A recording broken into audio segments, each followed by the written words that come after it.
Hi guys, this is Paul from Rock River Ford, here to talk to you about the new Ford's first ever full EV Mustang Mach-E.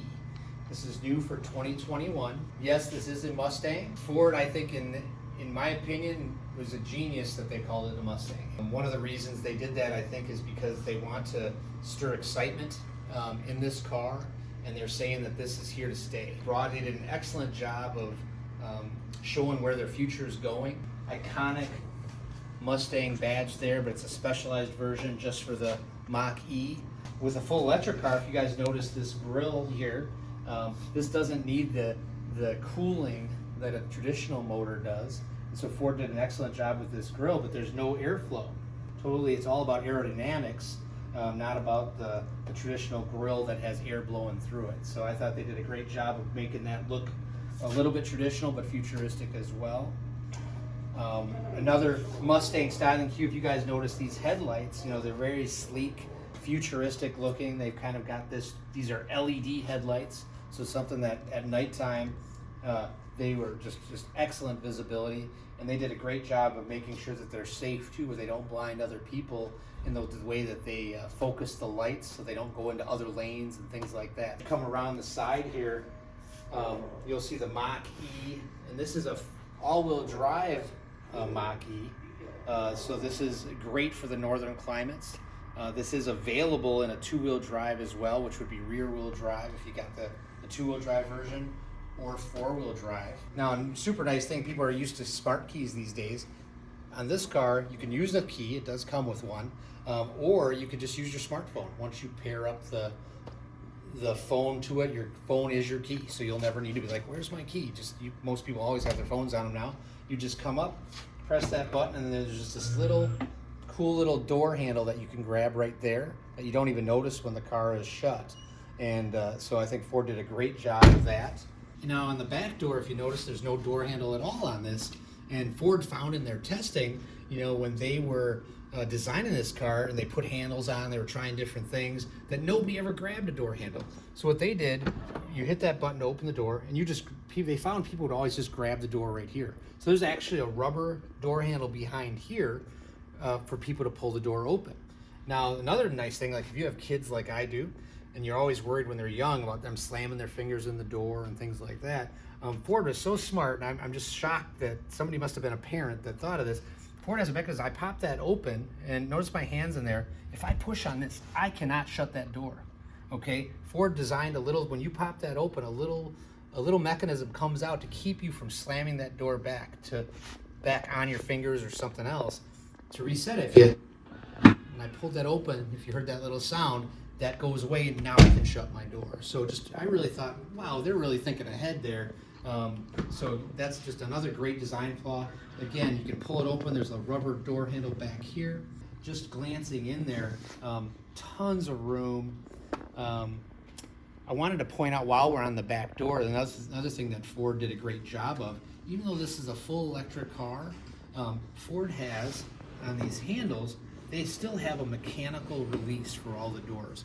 And that may seem like a common sense type thing to you, and it seems like it to me, but like Tesla, as an example, didn't put a mechanical release on their back doors, and they're having some problems with that. And that's something I'm sure they're going to correct that in time, but they were having situations where if you had your kids in the car and there's a failure, you cannot open the back doors, which is a pretty serious thing. So I'm just glad that Ford, you know, that's the years of audio experience coming into play there, and even if you lost all power, no problems getting out of that car. So a little bit later.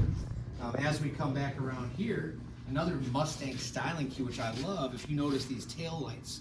Now this is going to have the traditional sequential blinkers, but just another beautiful Mustang styling cue, bringing some of that Mustang heritage to the Mach-E. From the back view, and they have curves in this car. If you look at the curve from where I'm standing, it has the same fender, the same beautiful lines that a Mustang has, and it's just gorgeous, you know, and they somehow put that into a crossover. Creative people way beyond my means. I just can't believe how beautiful this car is. I wasn't sure I was going to like it, but when I saw it in person and I drove it, I tell you, I'm sold. Now while we're back here, Another beautiful Ford thing, and this is more in their crossovers, not so much the Mustangs. As long as you have the key on you, you can come up to this car if you're carrying things, and then you're just going to wave your foot like that, and then that's going to power open so that you carry stuff, set it right there, and if you're grabbing groceries or whatever out of there, you can grab it, walk away, move your foot like that, and then it's going to also close for you. And it's just a nice hands-free tailgate. And so that's just a great, blending of the Mustang and their crossover technology. While we're back there, if you didn't want to do it with your foot, another one of my favorite features of this car. Now this is, again, look at the size of this trunk area. Obviously really practical and great for I think the average family. The seats also fold down nice and flat. You do it from the side typically, but you can just flip that down and you can kind of see all of the room you have in there. Boy, I tell you, that's a lot of space in there. Another next little ingenious Ford thing that I like a lot that I haven't seen before is this little, if you notice, this cover is a flexible cover. So what's nice about that is when you sometimes have a load that's just a little bit high, with traditional hard covers, you'll either crush your stuff or it'll pop that cover off. With this, it kind of stretches around the things. It still makes it private where nobody can peek in at it, but doesn't make you have to pop off that hard plastic cover. Anybody that has one of those knows what I mean. It's kind of frustrating. It's like, oh, then you feel like you got to pop the hard plastic cover off of there, maybe set it in your garage. This has a little more flexibility with that, so I thought that was a great idea from Ford as well. Another styling cue, if you notice those curves around the wheel wells and how Mustang-like that looks, another thing that Ford I thought did great in Mustang styling cues is they make it really looks like a fastback, right? And so back in the 60s when they came out with the fastback, they had the coupe and the fastback. Well, this they went the fastback route. And then they did such a great thing. Now, if you did cut the roof like that, you'd have a lot of headroom problems in there. So they did a great job where if you notice this black roof, it's kind of an illusion in a way. This roof is actually more straight back for headroom, but the styling of it makes it look like it's really sloping more than it really is. To show you what I mean by the headroom, now I'm not that tall, but I'm about 5'10", and I just test drove this car earlier with someone, and that person was like 6'2", 6'3", and he got back here, and again, tons of headroom. In this trim level, this is an all glass, ultraviolet reflective glass for the whole roof, and it is so slick and so neat. And you get back here, you just feel like you have really like open air driving, and it's just very futuristic and slick looking. The glass is reflective, like I said, and UV protected, so it's not like you're gonna get sunburned when you're back here. And it does a good job of reflecting heat away as well, so it's not gonna get too hot in here. I also really love this light colored interior. You can choose your interior color. It's ActiveX material, they call it. And it just feels great and soft and very, very comfortable. So another thing that I haven't even touched on yet is you can imagine the amount of technology in this car. This car has all of the Ford Co-Pilot 360 safety features, everything you've always heard about, and then Ford's just taken it to the next level with the Ford Co-Pilot 360 Plus, and then the Sync 4 system, which is the latest generation of Ford's infotainment system. We're going to get in the car and we're going to take a look at that stuff. All right, welcome to the interior of the Mach-E. This is first thing when you get in this car. I haven't had anybody jump in this car yet that didn't say wow, and I tell you, it is just so nice. These seats, like I think I touched on it just a minute ago, they're ActiveX. It's Ford's environmentally conscious version of leather, I guess is what you'd call it, and it is so comfortable, so soft. I tell you, it's the nicest seats I think Ford has put out, so it's really incredible. And if you start just looking around the whole cabin, they have this great cross stitching. I love the look of that. Everything that you touch is a quality feel. The steering wheel, leather wrap steering wheel, it just feels so good in your hands, so it's very nice. They use super unique, I think just unique blend of materials. It's almost like, I don't know if it almost feels like a denim type material, but just feels very durable. Carbon fiber touches in there. Again, the cross stitching and soft leather there. Gorgeous interior, and boom, look at that gorgeous screen.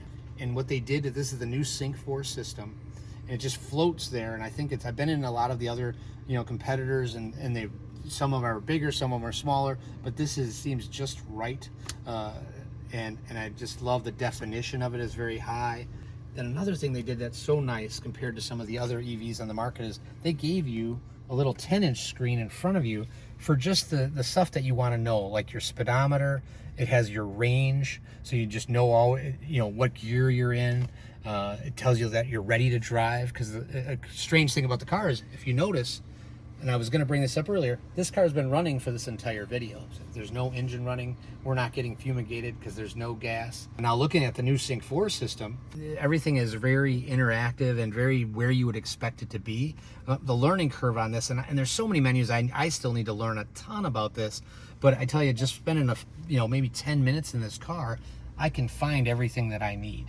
Notice this is Ford's navigation system. Their internal nav system is very easy to use. Probably one of the highest rated ones on the market. So this has wireless Android Auto and Apple CarPlay. Notice there's an Apple CarPlay button, there's an Android Auto button. I just tap that, and then I can go to whichever system that I like. It's also going to remember what your favorite things are, and then it's going to be across the top of the screen. You can customize it, or it'll do it for you. It's very, very user-friendly.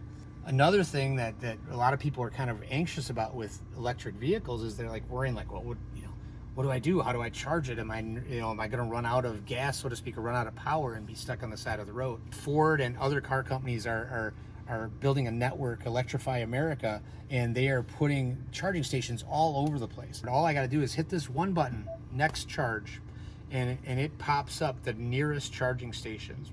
And I'll tell you, within, and Rockford's not that big of a town, but within, it looks like within 30 miles, there's about 30 places you could plug in. I mean, we've got 5 within a 4-mile radius of us right now. So that's just like looking for a gas station. It's not something people are going to have to worry about much. There's about 12,000 of these stations across the country right now, and that's growing exponentially. So I think, as much as I didn't think I would like this, I'm just so seriously excited about this car and can't wait to take a road trip across the country in this thing. So I don't think you'll have to have range anxiety that's going to be one of the number one concerns. And I tell you, I think that's going to go away very quickly once you get in this car and drive it. So, another great feature of the interior, wireless charging, which you'd expect these days. All you got to do is get in, throw your phone down there. It's going to wireless charge. Another great thing, space-wise, again, this is a crossover. You can lift this up. You've got more storage space down here. Another power outlet. You can close this if you choose. So very nice there. You can actually change the color of the ambient lighting in this car, and it'll actually change the theme for you if you'd like, depending on what mode you're in. Speaking of drive modes, and if you hit this right up here, Ford has 3 main drive modes. They call it Engage. That Engage is going to be, just basically a real well-rounded, where it's going to have regenerative braking.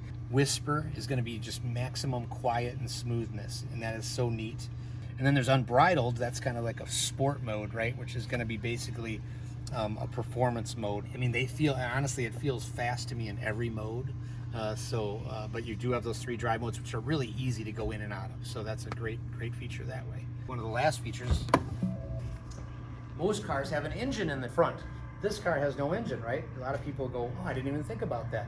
So now, this basically has what they call a front trunk, right? So you might call it a frunk, I don't know. But you open this up, and this has storage place up here. They have the dividers in here. You could actually make this a cooler. You could dump ice into here, put your sodas or beverages of choice if you want to go tailgating and drink responsibly, and it actually will drain the water out of a drain plug in there. So it's a great idea, wonderful for camping or going to a concert or something like that. Also, this separator in here, which you can separate it into, it looks like 4 areas, this all comes out, and that'll be the perfect size for carry-on baggage for a flight. Everything else under here, if you notice, is covered. You're not going to be, you don't need to change the oil in your electric vehicle, but you can add washer fluid. Now, something else I wanted you to know about the Mustang Mach-E is the different ways you can have it equipped. The main thing that people are having questions about these days is, well, is it all-wheel drive? You can get this in rear-wheel drive, like a traditional Mustang, or you can get it in all-wheel drive. You can also get it in a standard range battery, which that range is going to be right around that 200-mile mark, depending on other conditions like temperature and how you drive it. Or you can get the extended range, which is going to be right around that 300-mile range, give or take, some of the other conditions. So again, for most people, that's going to be plenty of range for normal driving. That, my friends, is the little quick walk around on some of my favorite features on the new Mustang Mach-E. Come on down to Rock River Ford and test drive one with one of us today. Thanks again.